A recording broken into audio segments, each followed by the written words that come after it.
అందరికీ ప్రైజ్ దిలేడండి. ఈ ఉదయకాల సమయంలో దేవుడు మనకిచ్చిన అవకాశాన్ని బట్టి ఆయన మనతో ఏం మాట్లాడాలనుకుంటున్నారో అందరం కలిసి దేవుని యొక్క వాక్యాన్ని చూద్దాం రండి. 34వ కీర్తన 18వ చరణము. విరిగిన హృదయము గలవారికి యెహోవా ఆసన్నుడు, నలిగిన మనసు గలవారిని ఆయన రక్షించును. దేవుడు నామానికి మహిమ కలుగును గాక.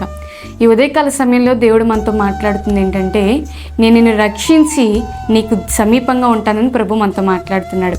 ఎందుకు రక్షించి సమీపంగా ఉంటానని మాట్లాడుతున్నాడంటే, ఎన్నో పరిస్థితులు మన చుట్టూ ఆవరించి ఉన్నాయి. అంటే అప్పుల విషయంలో అవ్వచ్చు, లేకపోతే ఎన్నో సమస్యలు చుట్టుపక్క వారి పట్లే కానీ, లేకపోతే శత్రువుల విషయమే కానీ, అనేక మంది మన విషయమై పన్నాగాలు చేస్తూ మనల్ని ఎంతగానో హింసిస్తున్నవారు అనేక మంది మన చుట్టూ ఏర్పడినప్పటికీ ప్రభు మనతో ఒకటే అంటున్నారు, నేను నీకు సమీపంగా ఉన్నాను కనుక నువ్వు భయపడద్దు. ఎందుకంటే నిన్ను చుట్టుకొని ఉన్న పరిస్థితులు ఏవైనా వాటి ద్వారా నీ హృదయం విరిగిపోయినప్పటికీ దేవుడు నీకు సమీపంగా ఉన్నాడని గుర్తుపెట్టుకోండి. ప్రభు మనకు సమీపంగా ఉన్నాడు కనుకే ఇంతవరకు మనం సజీవంగా ఉండగలిగాం కనుక నీ చుట్టూ ఏ పరిస్థితి అలుముకున్నా ధైర్యంగా ఉండండి.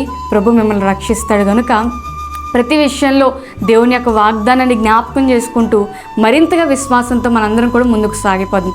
కనుక ఈ ఉదయకాల సమయంలో దేవుడు మనతో మాట్లాడి నీ మాటను బట్టి ధైర్యం తెచ్చుకొని మరింతగా ముందుకు సాగిపోవాలని ప్రభు పేరట మీ అందరికీ తెలియజేస్తున్నాను. ఈ సమయంలో చిన్న ప్రార్థన చేసుకుందాం. మిక్కిలి పరిశుద్ధుడా, నీకు స్తోత్రములు, వందనాలు తెలియజేస్తున్నాను ప్రభువా. ఈ ఉదయకాల సమయంలో నీ వాక్యము ద్వారా మాతో మాట్లాడినందుకు స్తోత్రాలు. విరిగిన హృదయం గలవారికి నువ్వు సమీపంగా ఉంటానని మాట్లాడుతున్నావు ప్రభువా.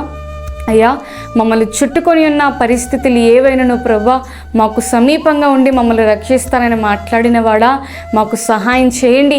ఈ పరిస్థితులన్నిటిలో ప్రభువా నీ పైన విశ్వాసం ఉంచి ముందుకు సాగిపోయి కృప దయచేసి ఈ దినమంతయు నీ కృపను మమ్మల్ని భద్రపరిచి సజీవంగా వాడుకొనమని నజరేయుడైనటువంటి యేసుక్రీస్తు నామములో స్తుతించి అడిగి వేడి ప్రార్థన చేయుచున్నాను నా పరలోకపు తండ్రి. ఆమేన్. అందరికీ ప్రైజ్ దిలాడండి.